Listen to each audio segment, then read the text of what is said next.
Un joli dimanche au parc d'attractions, les enfants grands renversent leur popcorn. Oh baby.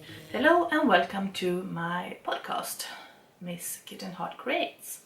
My name is Malin. I live in Sweden in a little house with my two cats and my dog, which will all be making an appearance today.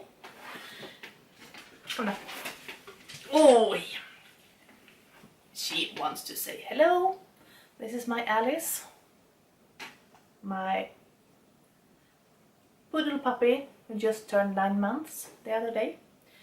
I am doing this podcast as a part of my make my own wardrobe project, where I hope to make my entire wardrobe, except for the occasional thrifted or vintage or gifted item, and I will be making it from material, yarn, fabric, notion, haberdashery that is also thrifted or vintage or inherited or gifted or swapped. And since I am doing a gastric bypass, hopefully this autumn, I am doing clothes in smaller sizes because I want to actually be able to wear them for some time. Today I don't have any stash to show you, so I will show you a quick tour of my sewing corner.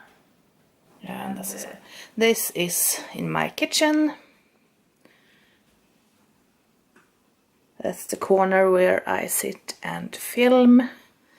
There's my table, my sewing machine, my blocking board,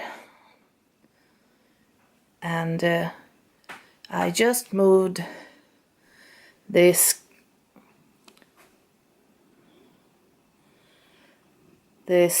chest of drawers downstairs because I got tired running up and down after sewing supplies, and I bought it at an auction last summer, and I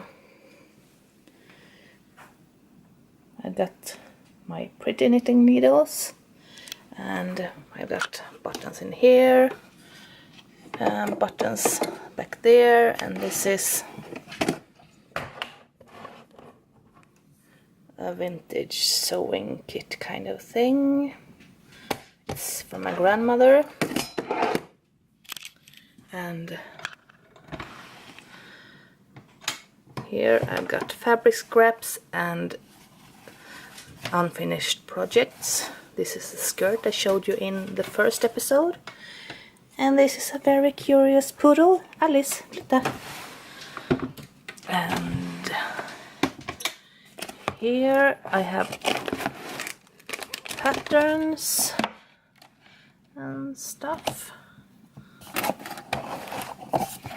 I got some thread in there, and I got some embroidery yarn. Both are from my grandmother. More buttons, old trouser buttons from my grandmother. I got all of her craft supplies when she died, so I've got a lot of it. Lots of zippers and elastics and snaps and trim. And in this box I have sewing needles, and I have lots of stuff. And these are my button boxes. They are full to the brim.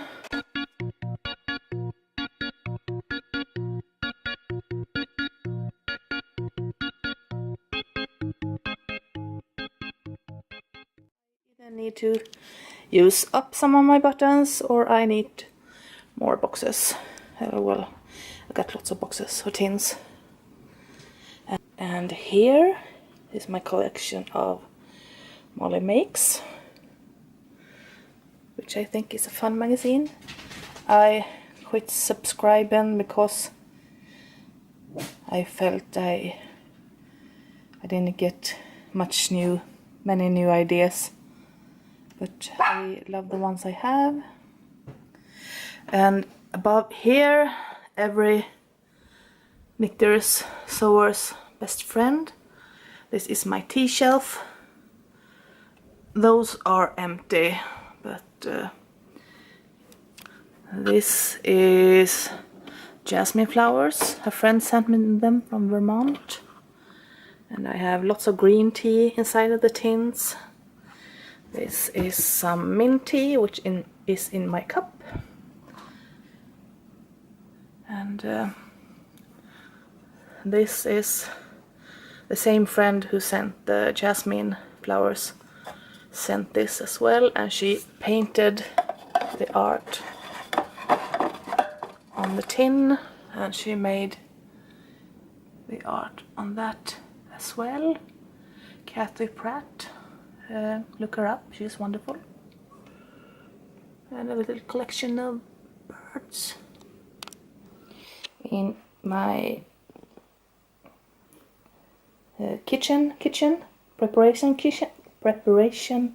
kitchen, I have a cupboard with some supplies as well. Here is my fabric stash, and I got a couple of these sewing boxes with thread and such, and on the top shelf there are beads and things for jewelry making and for dream catcher making. And there is one of my cats, Pepe. That's my girl, Pepe. And that is my crappy iron. I need a new one, which actually gets hot. And here on the chair I was hoping to use is my other cat, Bosse. And he's the man of the house. And Alice loves him. And he is such a sweet kitty. She plays rather rough with him, as you can see, and he just lets her. Oh, they are so cute. I have a craft room, art room upstairs as well, but that is where I paint mostly. I sit in the kitchen sewing, and I sit in the sofa in the living room knitting and crocheting and embroidering, cross-stitching. And I thought, why have all my stuff upstairs when I always sit here? So that's why I have a kitchen/sewing room. Talking about tea. This will probably be my everyday teacup. I have sold most of my cups, and I really like these. They are big and they are so pretty with the birds, and on the plate has a different bird motif, even though the tea does get cold fast. And this is just mint tea. But I like mint tea. I have some Moroccan mint in the garden, and I love Moroccan mint tea. And more tea talk. And those glasses keep falling down. I did a swap with a friend in the US, in California, and we swapped for the first time about 10 years ago. So I thought it was about time. and it wasn't crafty or anything, or I sent her things that I had made, but she sent me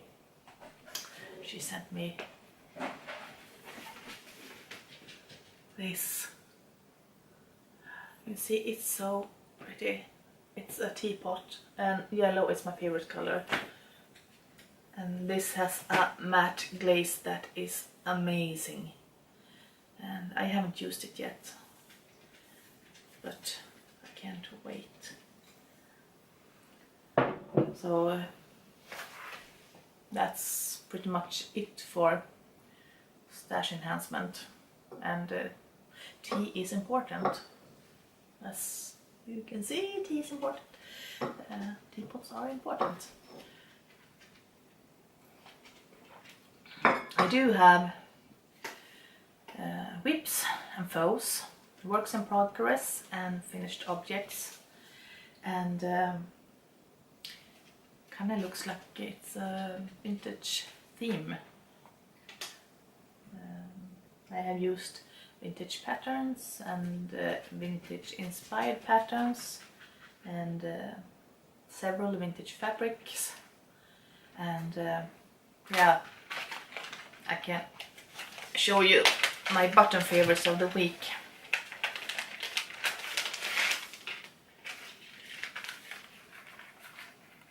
These are vintage buttons.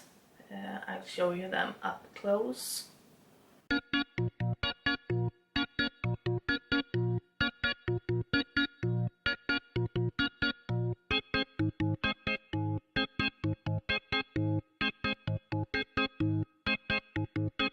C'est un joli dimanche au parc d'attractions. Les enfants grands renversent leur popcorn. Oh bébé, regarde, il y a des drapeaux, des ballons qui claquent dans le vent par milliers, par millions.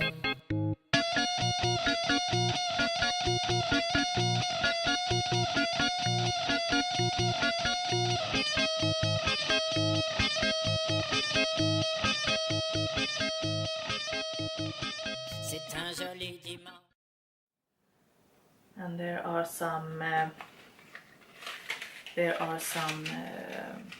dyed mother of pearl buttons as well, and I think they are gorgeous. But I love when the buttons come still attached to the card. It's so pretty. I could frame them. Maybe I will frame them. But from buttons to works in progress. Here you can see my jumper. It was hanging there last week as well. But then front and back was in 2 pieces. Now I have sewn the shoulders together, I have done the neck, and I have embroidered some rainbow patterns, a heart and a bow and a rainbow. I have a finished sleeve as well. I need to get started on my other sleeve also, but I have other knitting I really want to do. But I want to do the sleeve as well because I want to finish the sweater. So what to do? Yeah, what to do is you cast on even more things. I have my little knitting bag. It's huge. It was a tote bag, and I just added a zipper to keep the dog out. And I actually have 3 projects in here. I have the sweater, the sleeve, and the yarn. Pretty much quite a lot of yarn. And I have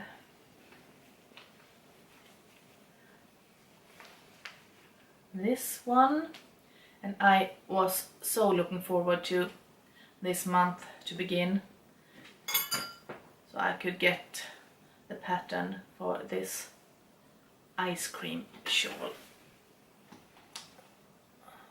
it is so pretty. And if you look up ice cream shawl on Ravelry, look at the projects. There are so many versions of this and they are all beautiful. This is made from vintage yarn, green and mustard and brown. I actually wish that the brown were burgundy, but it's still pretty. But working on this, I had a thought. What if I made it in a self-striping sock yarn?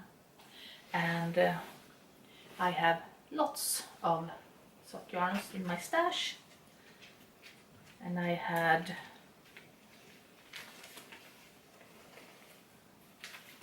these two drops Fable print in one lighter teal and one turquoise blue green. They are beautiful together, and along with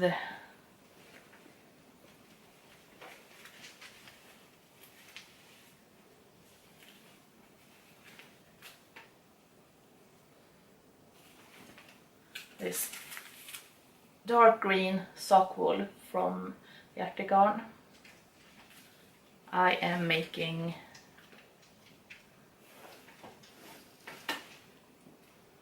another ice cream shawl, and I cast this on yesterday and I can't stop knitting on it.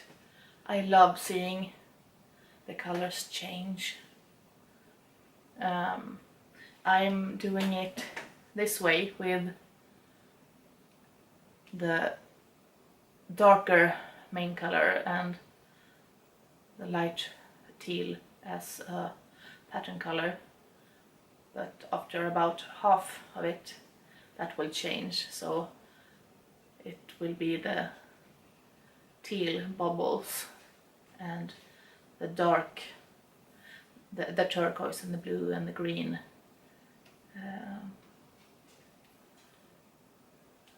pattern rows. But isn't it fantastic? And it's just my colors. My wardrobe contains lots of blues and greens. My after surgery wardrobe contains even more blues and greens and purples, as you are going to see in a minute. I have a sewing foe as well. No, sorry. I have a sewing whip as well. I am using this coat pattern from the 60s. And this is a very classic wool coat. But I am not doing it very classic, and I'm not doing it in wool.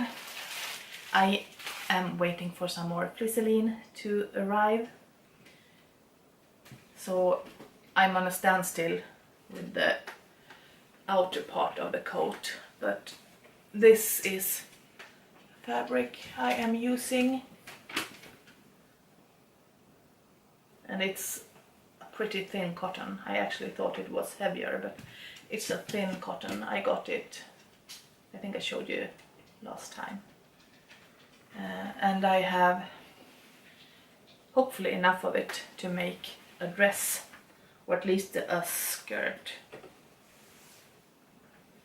So that will be so pretty together. But that's not all of it. I have almost finished the lining, and I don't have a thin slippery lining. I have a heavier flannel lining or brushed cotton lining, and it looks like this. I showed you both these before as well, in fabric finds. I had to make another fabric, make the sleeves in another fabric because it wasn't quite enough of the purple one. But I think it will look rather awesome inside that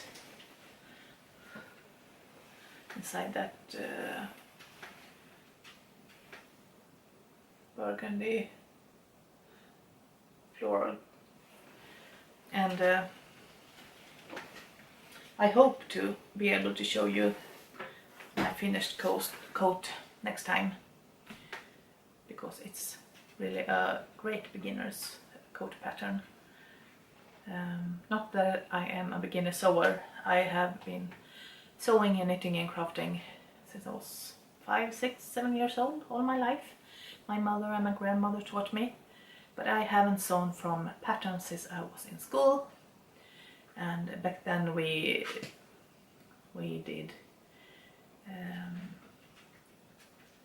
lots of things, shirts and skirts and dresses and baby clothes, and we knitted and we did lots of things.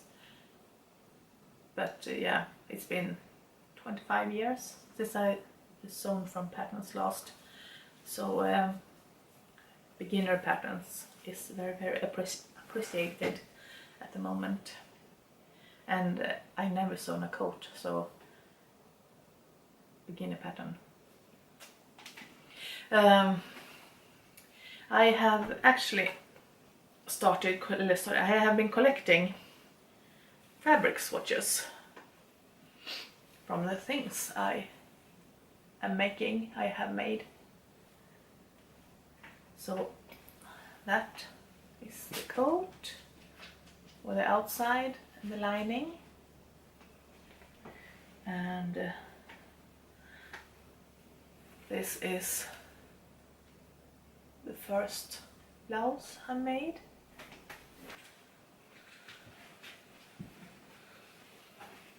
The 60s shift dress, and the pussy bow blouse that I had started last time. And this combination you haven't seen. And that brings us very smoothly over to finished objects. I have 2 pussy bow blouses. They are all from the same pattern, by veravenus.com.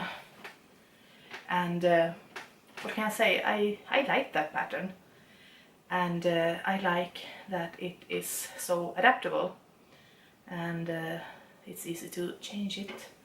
And I have altered both. The first one I did all according to pattern. Then I made this one, and I altered it just a little bit. I made the neckline a little bit deeper, and I didn't have enough of the green fabric for the facing, so I used another fabric, and I think it works really well. And I have a thinner bow, and I have rather plain,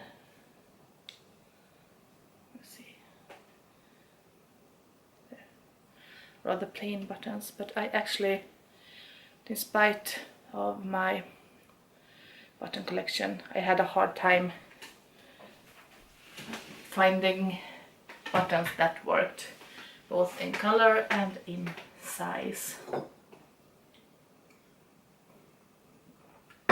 The next blouse I altered a bit more.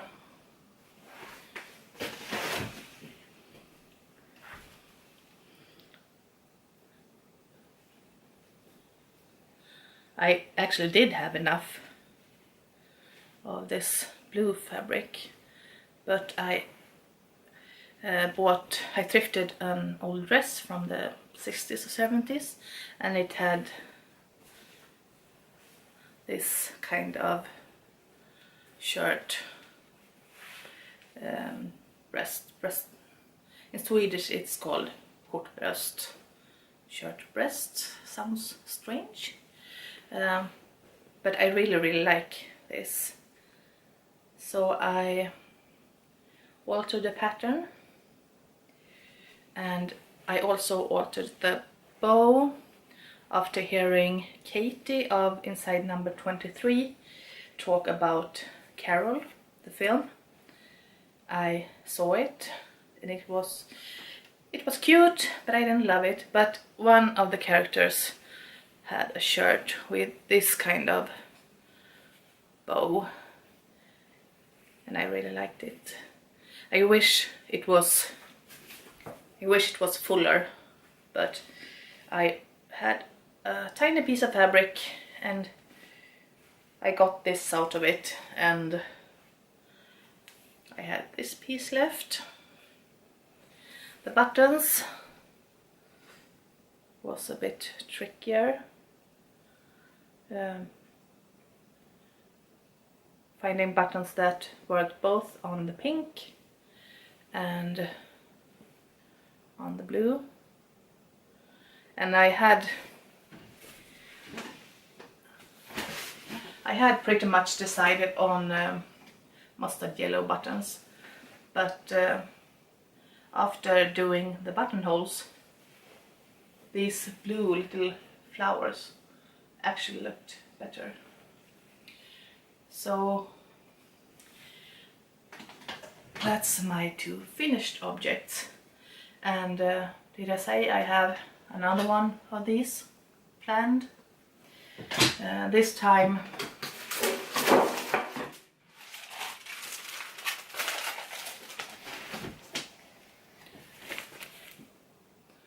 I'm using this pattern. It's the simple pullover Magyar blouse. It is basically the same one, but it's not button at the front. You pull it over your head, and I am planning to do buttons on the shoulder and a big bow on the shoulder as well. Because what can I say? I am a sucker for pussy bow blouses.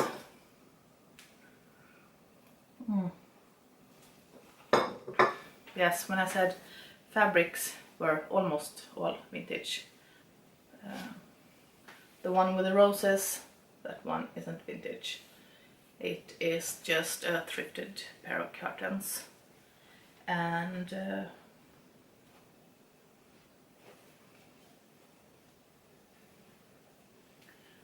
this green one, it does look very 40s, but it isn't vintage either, I think. Actually, it could be. I got it in a swap, and it's from the US, perhaps. So, keeping up with the vintage, I thought I would talk a bit about inspiration. My style, as you have seen so far, is part vintage and it's part kitsch, and there is a boho part as well, which you haven't seen much of. And I love going to films and to TV series and to books for inspiration. I have worked at charity shops, and I even used to work at the sorting facility for a Salvation Army charity shop. So vintage clothing really is my cup of tea. This is also my cup of tea. And as you could see from my house as well, it's all vintage and it's all retro. When it comes to clothes, I am mostly fond of 40s, 50s, 30s, 40s, 50s, and 60s and 70s work as well, even though 40s I think is the favorite number one. Actually, I never thought I would say it. I was born in 1974, so I was a child in the 80s, and I thought I'd never would see anything 80s that I'd like, but things are coming back that I'm liking, or I'm liking things that I see in old patterns and old books and films, and I never thought that would happen. The 90s though, the 90s, I have problem with the 90s. It was such a boring decade fashion wise. It was bad taste, not crazy fun kitschy bad taste like the 80s, but it was just boring bad taste. So I have a hard time seeing me liking 90s clothes again. It's kind of fun though, seeing the fashion bloggers, fashion YouTubers going thrifting and buying 90s clothes in crushed velvet and in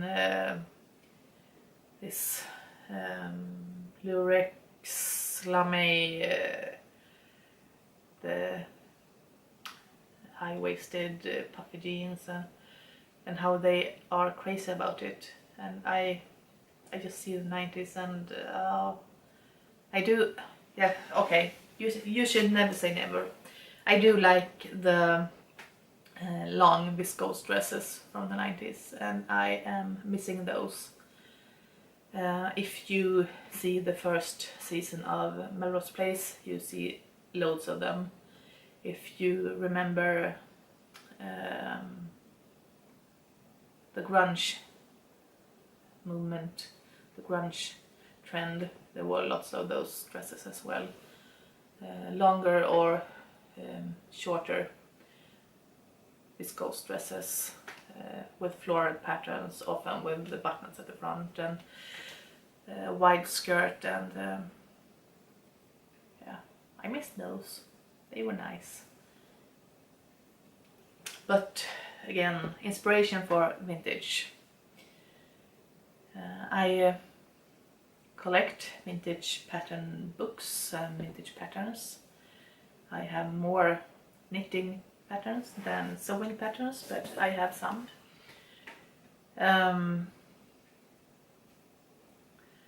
I watch TV series like The House of Elliot, which has gorgeous 20s clothes.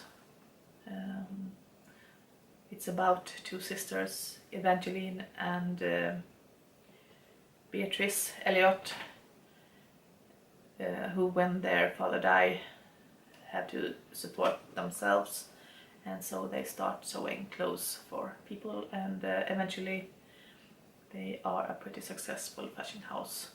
And I actually, in the 90s, I saw the exhibit with the clothes from the series, and oh my god, they are amazing. They were all handmade, and had bead embroidery, and they were fantastic. Other TV series with inspiring fashion is series like Bletchley Circle, about 4 women who were worked in the war with the cracking codes, and in the 50s after the war they use that code cracking abilities to solve murders. Miss Fisher's Murder Mysteries is also set in the 20s, and it's about Miss Fisher who solves mysteries. That is Australian. Many of these vintage series are set in England, but that one's Australian. Agent Carter is nice as well. It's a Marvel thing series, and it's American, and it's kind of fun and lots of pretty clothes. For films,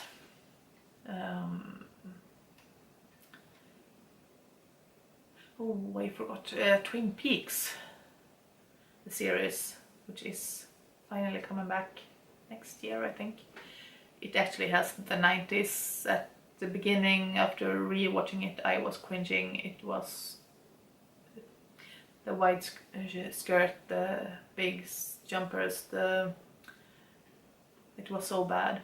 But then after re-watching it several times, I just finished another re-watch. The jumpers are amazing, and there are lots of fantastic 90s fashion in there. So again, never say never. Yes, films, sorry. I'm pretty well known for my tangents. Films, there is Mona Lisa Smile, for example, about Julia Roberts, who comes as a teacher in a girls' school in the 50s. And there are some beautiful early 50s clothing there. What more? I was thinking Coco Avant Chanel. It's about Coco Chanel before she got famous, and it's also in the 20s, and it's just between when the elaborate dresses of the 1910s and the hats and the poofs and the girdles and the corsets, and then Coco comes and with the simple clothes and simple hats, and it's a beautiful film. I love it, and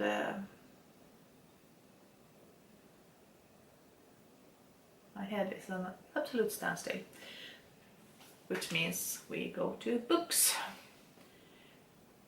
I like to find current books, both fact and fiction, on the vintage theme, but my favorite is to find actual old vintage books on vintage, and I collect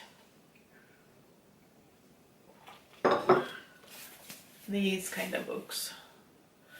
They are actually sort of housewife encyclopedias on how to take care of your home and your health, and how to dress and such. And this is the third book in a series of 3, and the first reason I bought it because it was really pretty. I open it up, and second,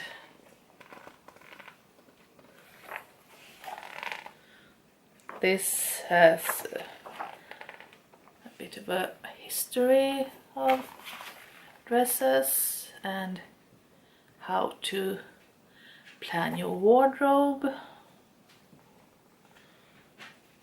what to wear when and in what colors, and if you are a housewife, and or if you have to represent, or if you're a student. And it talks about underwear. Do this, don't do that.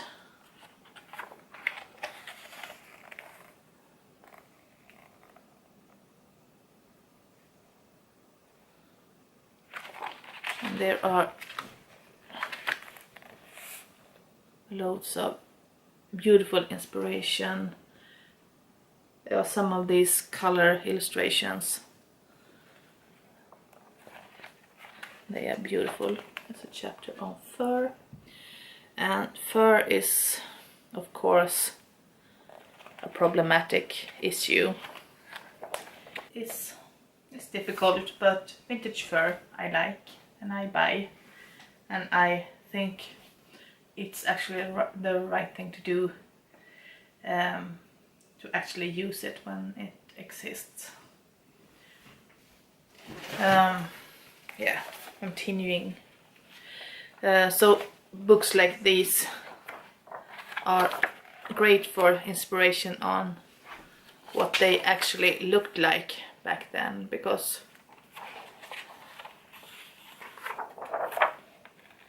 what we see today mostly is interpretations. And this one in the end has some sewing ideas as well. Some garment ideas. Which always is fun. I have other books which actually have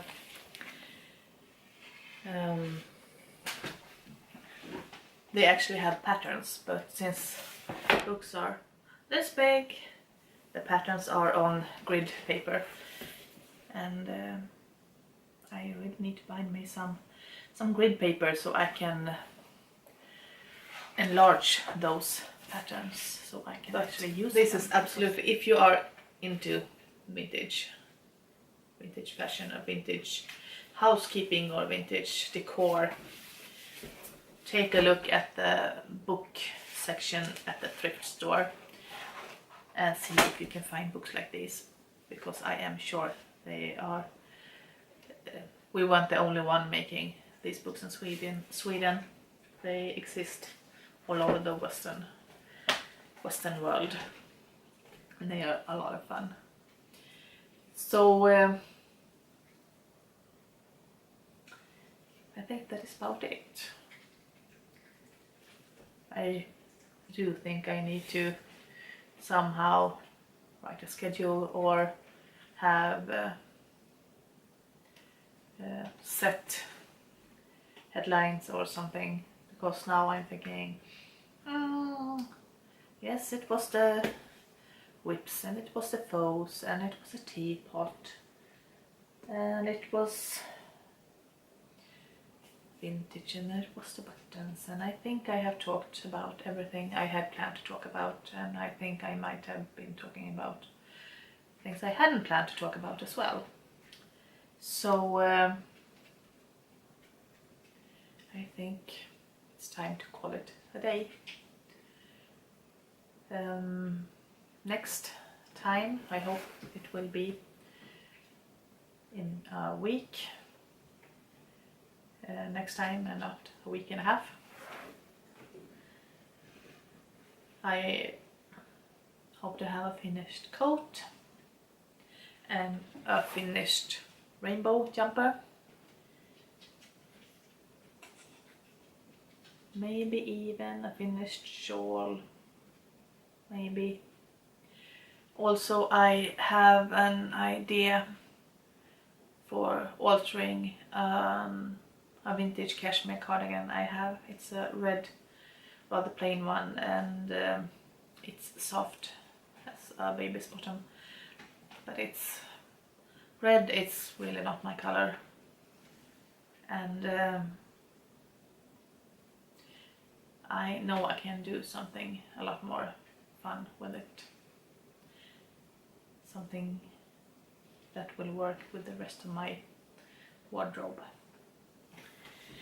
So yes, I have plans for the coming week, and I hope you will be here to see them, how they turned out. And what can I say? Thank you for watching. Thank you for coming back if you have been with me before, and thank you for finding me if this is your first time. And I hope to see you again. Have a nice day. Take care. Bye bye.